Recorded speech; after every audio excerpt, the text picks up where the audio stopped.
छोटे बड़े आप सबको मेरी और मेरे पूरे कलाकार परिवार की ओर से झांकी की जोहार है, प्यार भरा नमस्कार। और चलिए ये भाव इंटरप्राइजेज की तरफ से 100 रुपए का खास पुरस्कार हमारे वैभव भाई की तरफ से। तो भाई धीरे धीरे सब साइड से तो आवे लगे ना, हिंदी से आवत है तो बढ़िया बढ़िया गीत सुनाते हैं, हिंदी से आवत है तानी मनी होदो से आवे ना।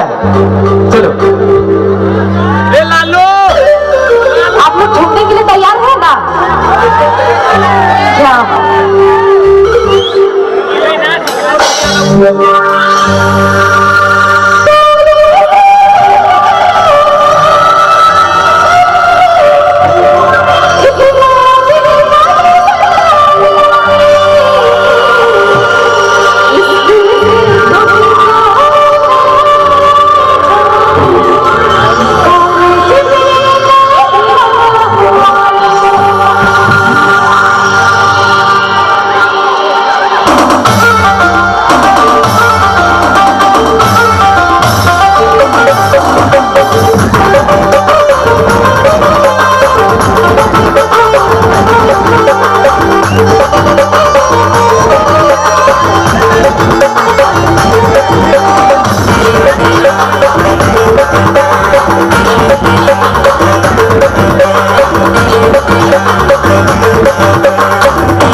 ये भाई प्यारी आवाज, आपकी दुलारी आवाज, और भीड़ से पता चलत है, आवाज से पता चलत है कि एक बार जोरदार और एक बार भीड़ से हल्ला